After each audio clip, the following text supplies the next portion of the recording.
بسم اللہ الرحمن الرحیم۔ ناظرین، وہ والدین جو یہ چاہیں کہ ان کی اولاد کے ہاں ہمیشہ رزق آتا رہے، ان کی دنیا سے جانے کے بعد بھی ان کی اولاد کے لیے ان کی دعائیں ایسی لگ جائیں، کیونکہ والدین کو سب سے زیادہ پریشانی ہوتی ہے کہ پتہ نہیں ہماری اولادوں کا کیا بنے گا، پتہ نہیں یہ کیسے کمائیں گے، پتہ نہیں یہ اللہ رب العزت ان کو کتنا رزق دے گا۔ حالانکہ اللہ رب العزت نے تو ہر ایک کو رزق دینی ہوتا ہے، لیکن خیر والدین تو پریشان رہتے ہیں۔ چلیں ایک لاجک ہے جو بھی ہے۔ تو ناظرین، میں تمام والدین کو، جتنے بھی ہیں والدین بھی ہیں یا جو بھی خواتین اپنے گھروں کا ایک نظام چلا رہی ہیں، جو بھی مرد حضرات اپنے گھروں کے سربراہ ہے ایک نظام چلا رہے ہیں، اگر وہ یقین کریں اس آیت کو روزانہ اٹھ کے ایک بار پڑھ لیں، بس ایک بار، یہ دعا ہے، ایک بار پڑھ لیں اور اس کے بعد وہ حیران ہو جائیں گے کہ ان کے گھر میں ان کی موجودگی میں اتنا رزق آنا شروع ہو جائے گا، اور ان کے دنیا سے جانے کے بعد بھی خواہ وہ 10 20 30 40 سال کے بعد جائیں، ان کی اولادوں کے ہاں رزق کی کمی نہیں ہوگی۔ یہ اتنی بڑی دعا ہے ناظرین۔ یہ دعا تو اللہ رب العزت نے ایسے عطا فرما دی کہ یقین کریں کہ اللہ رب العزت کا احسان ہو گیا کہ آنے والی نسلوں کے اوپر کہ آپ یہ دعا کر کے جا سکتے ہیں۔ میں اپنے گھر کا سربراہ ہوں، میں اگر یہ دعا روزانہ صبح اٹھ کے جیسے میں کرتا ہوں، ٹھیک ہے جی، یقین کریں کہ میری یہی خواہش ہے کہ میرے دنیا سے جانے کے بعد بھی میری اولاد، بیٹیاں بیٹے، ان کے ہاں کبھی رزق کی کمی نہیں ہوگی انشاءاللہ۔ اور میں ان کو وصیت کر کے جاتا ہوں کہ وہ یہ دعا روزانہ صبح اٹھ کے پڑھیں، آپ کے گھر سے کبھی بھی رزق کی کمی نہیں ہوگی۔ اتنی آسان، کیا یہ خوبصورت دعا ہے۔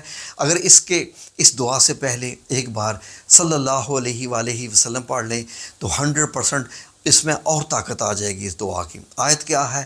یہ قرآن پاک کی آیت جو اللہ رب العزت نے ہمیں عطا فرمائی ہمارے لیے، تاکہ ہم یہ اس آیت پہ عمل کر کے دعا کے طور پہ استعمال کریں، تو پھر یہ دیکھیں اللہ رب العزت کی عبادت بھی ہوگی، دعا بھی ہوگی، اپنی اولاد کا احسان بھی ہو گیا۔ یہ سب سے بہترین وصیت ہے جو اپنی اولاد کے لیے کر کے جا رہے ہیں۔ وہ آیت یہ ہے، یہ اسکرین پہ آ گئی ہے، آپ نے اس کو غور سے اس کا اسکرین شاٹ لے لیں، روزانہ صبح اٹھ کے آپ نے یہ آیت پڑھنی ہے۔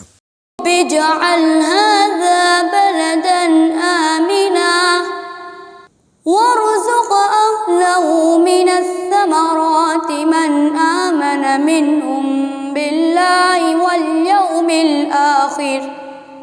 یہ دیکھیے، اس کا ترجمہ بھی سن لیجئے۔ اے پروردگار، اس جگہ کو امن کا شہر بنا، اور اس کے رہنے والوں میں سے جو اللہ پر اور روز آخرت پر ایمان لائیں، ان کے کھانے کو میوے عطا کر۔ ناظرین، میوے گھر میں تبھی آتے ہیں، فروٹ تبھی آتا ہے جب گھر میں بہت پیسہ آتا ہے، ورنہ آپ کو معلوم ہے کہ 2 وقت کی روٹی کو لوگ ترستے ہیں۔ لیکن میوے جو ہوتے ہیں وہ صرف اسی گھر میں آتے ہیں جن کے ہاں بہت پیسے کی جو ہے وہ بہتات ہوتی ہے، بہت اللہ رب العزت کا۔ آپ دیکھ لیجئے آپ فار ایگزامپل ڈرائی فوڈ ہی دیکھ لیجئے، کیا ان گھروں میں آتا ہے جن کے ہاں اخراجات کم ہوتے ہیں، یا جن کے ہاں اخراجات بہت زیادہ ہوتے ہیں اور آمدن کم ہوتی ہے؟ جی ناظرین، دیکھ لیجئے، کیا آپ خرید سکتے ہیں؟ اس لیے دیکھ لیجئے کہ یہ راز ہوتا ہے۔ پھل، فروٹ، میوے اسی گھر میں آتے ہیں جہاں رزق کی بہتات ہوتی ہے۔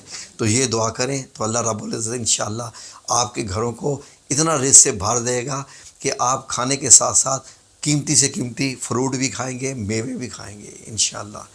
ٹھیک ہے جی، آپ دعاؤں میں ہمیں بھی یاد رکھیں، ہم بھی آپ کو یاد رکھیں گے، اور اس کو اگر آپ لائک اور شیئر کریں تو اللہ رب العزت اوروں کے گھروں میں بھی وہی عطا کرے گا، کیونکہ یہ پھیلانے والی چیز ہوتی ہے، شیئر کرنے والی چیز ہوتی ہے۔